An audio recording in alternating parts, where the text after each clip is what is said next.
Hi hello everyone, welcome back to my channel Udupi foods and cuisine. ಇವತ್ತಿಲ್ಲಿ ನಾನು ನಿಮಗೆ ಒಂದು ಟೇಸ್ಟಿ ಆದಂತಹ ಉಡುಪಿ ಸ್ಟೈಲ್ ಏಡಿಗಸಿನ ಮಾಡಿ ತೋರಿಸ್ತಾ ಇದ್ದೀನಿ. ತುಂಬಾ ಟೇಸ್ಟಿ ಆಗಿರುತ್ತೆ ಇದು. ಇಲ್ಲಿ ನಾನು ಮೀಡಿಯಮ್ ಆಗಿರೋಂತಹ ಏಡಿನ ತಗೊಂಡಿರೋದು, ಸ್ವಲ್ಪ ಚಿಕ್ಕದೇ ಇದೆ ಸೈಜಲ್ಲಿ, ಬಟ್ ಇದ್ರ ಟೇಸ್ಟ್ ತುಂಬಾ ಚೆನ್ನಾಗಿರುತ್ತೆ. ಒಂದ್ಸಲ ನೀವು ಈ ಥರ ಮಾಡಿ ನೋಡಿ, ಡೆಫಿನೆಟ್ಲಿ ಎಲ್ಲರಿಗೂ ಇಷ್ಟ ಆಗುತ್ತೆ. ಬನ್ನಿ ಹಾಗಿದ್ರೆ ಹೇಗೆ ಮಾಡೋದು ಅಂತ ನೋಡ್ಕೊಬರೋಣ. ಮೊದಲಿಗೆ ನಾವು ಒಂದು ಸ್ಟವ್ ಮೇಲೆ ಫ್ರೈಯಿಂಗ್ ಪ್ಯಾನ್ನ ಇಟ್ಕೊಳ್ಳೋಣ. ಅದಕ್ಕೆ 1 ಟೇಬಲ್ ಸ್ಪೂನ್ ಧನಿಯಾ, ಅರ್ಧ ಟೇಬಲ್ ಸ್ಪೂನ್ ಸೋಂಫ್, ಅರ್ಧ ಟೇಬಲ್ ಸ್ಪೂನ್ ಜೀರಿಗೆನ ಸೇರಿಸ್ಕೊತಾ ಇದ್ದೀನಿ. ಇದನ್ನ ಇವಾಗ ನಾವು ಡ್ರೈ ರೋಸ್ಟ್ ಮಾಡ್ಕೋಬೇಕು. ಇಲ್ಲಿ ನಾನಿವಾಗ ಫ್ಲೇಮನ್ನು ಮೀಡಿಯಂ ಫ್ಲೇಮಿಗೆ ಟರ್ನ್ ಮಾಡ್ಕೋತಾ ಇದ್ದೀನಿ. ಮೀಡಿಯಂ ಫ್ಲೇಮಲ್ಲಿ ಇಟ್ಕೊಂಡೆ ಇದನ್ನು ಫ್ರೈ ಮಾಡ್ಕೋಬೇಕು. ಹೈ ಫ್ಲೇಮಲ್ಲಿ ಇಟ್ಕೊಂಡು ಫ್ರೈ ಮಾಡೋಕ್ಕೆ ಹೋಗಬೇಡಿ. ಓಕೆ, ಇದು ಇವಾಗ ಆಗಿದೆ, ಇಲ್ಲಿ ನೋಡ್ಬೋದು ನೀವು. ಇದನ್ನ ಇವಾಗ ನಾವೊಂದು ಮಿಕ್ಸಿ ಜಾರಿಗೆ ಆ್ಯಡ್ ಮಾಡ್ಕೊಳ್ಳೋಣ. ನಂತರ ಇದಕ್ಕೆ ಒಂದು 20ರಷ್ಟು ಬ್ಯಾಡಗೆ ಮೆಣಸನ್ನು ಆ್ಯಡ್ ಮಾಡ್ಕೋತಾ ಇದ್ದೀನಿ. ನಂತರ ಇದಕ್ಕೆ ಒಂದು 4 ಬೆಳ್ಳುಳ್ಳಿನ ಕೂಡ ಆ್ಯಡ್ ಮಾಡ್ಕೋತಾ ಇದ್ದೀನಿ. ಇವಾಗ ಇದನ್ನು ಹಾಗೆ ಪೌಡ್ರ್ ಮಾಡ್ಕೊಬರೋಣ ಒಂದು ಸ್ವಲ್ಪ. ನೋಡಿಲಿ, ಇಷ್ಟಾದಮೇಲೆ ಇದಕ್ಕೆ ಒಂದು ಸ್ವಲ್ಪ ಇವಾಗ ನೀರನ್ನು ಆ್ಯಡ್ ಮಾಡ್ಕೊಳ್ಳೋಣ. ನೀರನ್ನು ಆ್ಯಡ್ ಮಾಡ್ಕೊಂಡು ಇವಾಗ ಸ್ಮೂತ್ ಪೇಸ್ಟಾಗಿ ಗ್ರೈಂಡ್ ಮಾಡ್ಕೋಬೇಕು. ಇವಾಗ ಇಲ್ಲಿ ನೀವು ನೋಡ್ಬೋದು, ಇದು ಸ್ಮೂತ್ ಪೇಸ್ಟ್ ಆಗಿ ರೆಡಿಯಾಗಿದೆ. ಇದನ್ನು ಇವಾಗ ನಾವು ಸೈಡಲ್ಲಿ ಇಟ್ಕೊಬಿಡೋಣ. ಇಲ್ಲಿ ನೋಡಿ, ನಾನು ಮೊದಲಿಗೆ ಏಡಿಗಳನ್ನ ಚೆನ್ನಾಗಿ ಕ್ಲೀನ್ ಮಾಡಿಕೊಂಡು ಅದನ್ನು ಚೆನ್ನಾಗಿ ತೊಳೆದು ಎಲ್ಲ ಸೈಡಲ್ಲಿ ಇಟ್ಕೊಬಿಡಬೇಕು. ಈ ಥರ ನೀಟಾಗಿ ಕ್ಲೀನ್ ಮಾಡ್ಕೋಬೇಕು ಇದನ್ನು ಮೊದಲಿಗೆ. ಇದನ್ನು ಏನು ಕಟ್ಟೇನು ಮಾಡೋಕ್ಕೆ ಹೋಗಿಲ್ಲ, ಯಾಕಂದರೆ ತುಂಬ ಚಿಕ್ಕ ಚಿಕ್ಕ ಏಡಿ ಇದು, ಅದಕ್ಕೋಸ್ಕರ.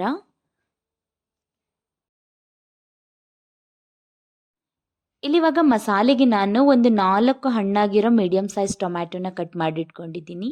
ಆಮೇಲೆ ಒಂದು ಸ್ವಲ್ಪ ಕರ್ಬೇವಿನ ಸೊಪ್ಪನ್ನು ಕೂಡ ತಗೊಂಡಿದ್ದೀನಿ. ಆಮೇಲೆ ಒಂದು 2 ಮೀಡಿಯಮ್ ಸೈಜ್ ಈರುಳ್ಳಿನ ಕಟ್ ಮಾಡಿಟ್ಕೊಂಡಿದ್ದೀನಿ. ಮೊದಲಿಗೆ ಇಲ್ಲಿ ಸ್ಟವ್ ಮೇಲೆ ಒಂದು ಕಡಾಯಿನ ಇಟ್ಕೋತಾ ಇದ್ದೀನಿ. ಕಡಾಯಿ ಸ್ವಲ್ಪ ಬಿಸಿ ಆದಮೇಲೆ ಇದಕ್ಕೆ ನಾನು ಒಂದು 5 ಟೇಬಲ್ ಸ್ಪೂನಷ್ಟು ಎಣ್ಣೆನ ಆ್ಯಡ್ ಮಾಡ್ಕೋತಾ ಇದ್ದೀನಿ. ಇವಾಗ ಎಣ್ಣೆ ಒಂದು ಸಲ ಬಿಸಿ ಆಗಲಿ ಚೆನ್ನಾಗಿ. ಎಣ್ಣೆ ಇಲ್ಲ ಚೆನ್ನಾಗಿ ಬಿಸಿ ಆದಮೇಲೆ ಇದಕ್ಕೆ ನಾವು ಕಟ್ ಮಾಡಿಟ್ಕೊಂಡಿರೋ ಈರುಳ್ಳಿನ ಆ್ಯಡ್ ಮಾಡ್ಕೊಳ್ಳೋಣ. ಇಲ್ಲಿ ಇವಾಗ ಈರುಳ್ಳಿನ ಚೆನ್ನಾಗಿ ಫ್ರೈ ಮಾಡ್ಕೊಳ್ಳೋಣ. ಸ್ವಲ್ಪ ಈರುಳ್ಳಿ ಫ್ರೈ ಆಗ್ತಿದ್ದಂಗೆ ಇದಕ್ಕೆ ನಾವು ಕರ್ಬೇವಿನ ಸೊಪ್ಪನ್ನು ಆ್ಯಡ್ ಮಾಡ್ಕೋಬೇಕು. ನಂತರ ಇದ್ರ ಜೊತೆಗೇನೆ ಫ್ರೈ ಮಾಡ್ಕೊಳ್ಳಿ. ಒಂದು 2 ನಿಮಿಷದಲ್ಲಿ ಈರುಳ್ಳಿ ಫ್ರೈ ಆಗುತ್ತೆ. ಇಲ್ಲಿ ಇವಾಗ ನೀವು ನೋಡ್ಬೋದು, ಈರುಳ್ಳಿ ಚೆನ್ನಾಗಿ ಫ್ರೈ ಆಗಿದೆ. ಇದಕ್ಕೆ ನಾವಿವಾಗ ಕಟ್ ಮಾಡಿಟ್ಕೊಂಡಿರೋ ಟೊಮ್ಯಾಟೊನ ಆ್ಯಡ್ ಮಾಡ್ಕೊಳ್ಳೋಣ. ನಂತರ ಟೊಮ್ಯಾಟೊನೂ ಕೂಡ ಅಷ್ಟೇ ಚೆನ್ನಾಗಿ ಫ್ರೈ ಆಗಬೇಕು. ಇದರಲ್ಲಿ ಟೊಮ್ಯಾಟೊ ಚೆನ್ನಾಗಿ ಸ್ಮ್ಯಾಶ್ ಆಗಬೇಕು, ಅಲ್ಲಿಗಂಟ ನಾವು ಇದನ್ನು ಫ್ರೈ ಮಾಡ್ಕೊಳ್ಳೋಣ. ಇಲ್ಲಿ ಇವಾಗ ನೀವು ನೋಡ್ಬೋದು, ಟೊಮ್ಯಾಟೊ ಚೆನ್ನಾಗಿ ಫ್ರೈ ಆಗಿದೆ. ಇದಕ್ಕೆ ನಾವಿವಾಗ ರುಬ್ಬಿರೋ ಮಸಾಲೆನ ಆ್ಯಡ್ ಮಾಡ್ಕೊಳ್ಳೋಣ. ನಂತರ ಮಸಾಲೆನೂ ಕೂಡ ಅಷ್ಟೇ ಚೆನ್ನಾಗಿ ಇಲ್ಲಿ ಫ್ರೈ ಆಗಬೇಕು. ಮಸಾಲೆ ಫ್ರೈ ಆಗೋದಕ್ಕೆ ಇಲ್ಲೊಂದು 2ರಿಂದ 3 ನಿಮಿಷ ಟೈಮ್ ಬೇಕಾಗುತ್ತೆ. ಮಸಾಲೆ ಫ್ರೈ ಆಗ್ತಿದ್ದಂಗೆ ಇದ್ರ ಕಲರ್ ಎಲ್ಲ ಚೇಂಜ್ ಆಗಿಬಿಡುತ್ತೆ. ಆವಾಗ ನಮಗೆ ಗೊತ್ತಾಗುತ್ತೆ ಮಸಾಲೆ ಫ್ರೈ ಆಗಿದೆ ಅಂತ. ಅಷ್ಟಗಂಟ ಇದನ್ನು ಚೆನ್ನಾಗಿ ಫ್ರೈ ಮಾಡ್ಕೊಳ್ಳಿ. ಎಷ್ಟು ಚೆನ್ನಾಗಿ ಫ್ರೈ ಮಾಡ್ಕೋತೀರೋ ಅಷ್ಟು ಟೇಸ್ಟಿಯಾಗಿ ಗ್ರೇವಿ ಚೆನ್ನಾಗಿ ಬರುತ್ತೆ. ಇಲ್ಲಿವಾಗ ನೀವು ನೋಡ್ಬೋದು, ಮಸಾಲೆ ಚೆನ್ನಾಗಿ ಫ್ರೈ ಆಗಿದೆ. ಇದಕ್ಕೆ ನಾವಿವಾಗ ಏಡಿನ ಆ್ಯಡ್ ಮಾಡ್ಕೊಳ್ಳೋಣ. ನಂತರ ಇದನ್ನು ಮಸಾಲೆ ಜೊತೆ ಚೆನ್ನಾಗಿ ಮಿಕ್ಸ್ ಮಾಡ್ಕೊಳ್ಳಿ. ಮಸಾಲೆಯಲ್ಲಿ ಇದು ಚೆನ್ನಾಗಿ ಮಿಕ್ಸ್ ಆಗಬೇಕು. ಹಾಗೆ ಫ್ರೈ ಕೂಡ ಮಾಡ್ತಾ ಬನ್ನಿ. ಒಂದು 2 ನಿಮಿಷ ಇದೇ ರೀತಿ ಮಸಾಲೆ ಜೊತೆ ಫ್ರೈ ಮಾಡ್ಕೊಳ್ಳೋಣ. ಇಲ್ಲಿ ನೀವು ರುಚಿಗೆ ತಕ್ಕಷ್ಟು ಉಪ್ಪನ್ನು ಆ್ಯಡ್ ಮಾಡ್ಕೊಳ್ಳಿ. ನಾನು ಆ್ಯಡ್ ಮಾಡ್ಕೋಬೇಕಾದ್ರೆ ಹೇಳೋದನ್ನು ಮರ್ತಿದ್ದೀನಿ. ನಂತರ ಇದಕ್ಕೆ ಒಂದು ಅರ್ಧ ಗ್ಲಾಸಷ್ಟು ನೀರನ್ನು ಕೂಡ ಆ್ಯಡ್ ಮಾಡ್ಕೋತಾ ಇದ್ದೀನಿ. ಇವಾಗ ಇದನ್ನೆಲ್ಲ ಚೆನ್ನಾಗಿ ಮಿಕ್ಸ್ ಮಾಡ್ಕೊಳ್ಳಿ ಒಂದ್ಸಲ. ಜಾಸ್ತಿ ನೀರು ಆ್ಯಡ್ ಮಾಡೋಕ್ಕೆ ಹೋಗಬೇಡಿ, ಯಾಕಂದರೆ ಇದನ್ನು ನಾವು ಗಸಿ ಥರ ಮಾಡ್ತಾ ಇದ್ದೀವಲ್ಲ, ಅದಕ್ಕೆ ಸ್ವಲ್ಪ ನೀರು ಹಾಕ್ಕೊಂಡ್ರೆ ಸಾಕಾಗುತ್ತೆ. ಮತ್ತು ಇದರಲ್ಲಿ ನೀರು ಕೂಡ ಬಿಡುತ್ತೆ, ಅದಕ್ಕೋಸ್ಕರ. ಇವಾಗ ಇದನ್ನು ಕುದಿಯೋಕ್ಕೆ ಬಿಡೋಣ. ಇವಾಗ ಇದಕ್ಕೆ ಒಂದು ಮುಚ್ಚಳನ ಮುಚ್ಚಿಬಿಟ್ಟು ಒಂದು 10 ನಿಮಿಷ ಇದನ್ನು ನಾವು ಬೇಯಿಸ್ಕೋಬೇಕು. ಚಿಕ್ಕ ಏಡಿ ಆಗಿರೋದ್ರಿಂದ ಸ್ವಲ್ಪ ಬೇಗನೆ ಬೇಯುತ್ತೆ. ಮತ್ತು ನಿಮ್ಮ ಟೇಸ್ಟ್ ಅಕಾರ್ಡಿಂಗ್ ನೋಡ್ಕೊಂಡು ನೀವು ಏಡಿನ ಬೇಯಿಸ್ಕೊಳ್ಳಿ. ಇಲ್ಲಿ ಇವಾಗ 10 ನಿಮಿಷ ಆದಮೇಲೆ ನೋಡಿ, ಇಲ್ಲಿ ಕಂಪ್ಲೀಟಾಗಿ ನೀರೆಲ್ಲ ಡ್ರೈ ಆಗ್ತಾ ಬಂದಿದೆ. ಒಂದು ಸ್ವಲ್ಪ ನೀರಿದೆ ಅಷ್ಟೇ. ಇಷ್ಟಿದ್ರೇ ಗಸಿ ಕರೆಕ್ಟ್ ಆಗಿರುತ್ತೆ. ಜಾಸ್ತಿ ಡ್ರೈ ಮಾಡಿದ್ರೂ ಚೆನ್ನಾಗಿ ಬರೋದಿಲ್ಲ, ಅದಕ್ಕೋಸ್ಕರ.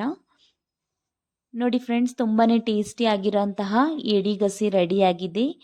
ನನಗಂತೂ ತುಂಬಾ ಇಷ್ಟ ಇದು. ಇವಾಗ ಫೈನಲ್ ಆಗಿ ನಾನು ಇದಕ್ಕೆ ಸಾಂಬಾರು ಸೊಪ್ಪನ್ನು ಆ್ಯಡ್ ಮಾಡ್ಕೋತಾ ಇದ್ದೀನಿ. ನಂತರ ಫ್ಲೇಮನ್ನು ಆಫ್ ಮಾಡ್ಕೊಬಿಡಿ. ಇವಾಗ ಇದನ್ನು ಒಂದ್ಸಲ ಚೆನ್ನಾಗಿ ಮಿಕ್ಸ್ ಮಾಡ್ಕೊಳ್ಳೋಣ. ತುಂಬಾ ಟೇಸ್ಟಿ ಆಗಿರೋಂತಹ ಈ ರೆಸಿಪಿ ಇದು. ನಮ್ಮ ಮನೆಯಲ್ಲಿ ಎಲ್ಲರಿಗೂ ಕೂಡ ತುಂಬ ಇಷ್ಟ. ನೀವು ಕೂಡ ಡೆಫಿನೆಟಾಗಿ ಟ್ರೈ ಮಾಡಿ ನೋಡಿ. ನಿಮ್ಮ ಮನೆಯಲ್ಲೂ ಕೂಡ ಇಷ್ಟ ಆಗೇ ಆಗುತ್ತೆ. ಐ ಹೋಪ್ ರೆಸಿಪಿ ಇಷ್ಟ ಆಗಿದೆ ಅಂತ ಅನ್ಕೋತೀನಿ. ಇಷ್ಟ ಆಗಿದ್ದರೆ ಒಂದು ಲೈಕ್ ಮಾಡಿ ವಿಡಿಯೋಗೆ. ಮತ್ತು ನನ್ನ ಚಾನೆಲ್ನ ಇನ್ನೂ ಕೂಡ ಸಬ್ಸ್ಕ್ರೈಬ್ ಮಾಡಿಲ್ಲ ಅಂತ ಅಂದರೆ ಪ್ಲೀಸ್ ಸಬ್ಸ್ಕ್ರೈಬ್ ಮಾಡಿ. ಹಾಗೆ ಪಕ್ಕದಲ್ಲಿರೋ ಬೆಲ್ ಐಕನ್ನ ಮರೀದೆ ಕ್ಲಿಕ್ ಮಾಡಿ.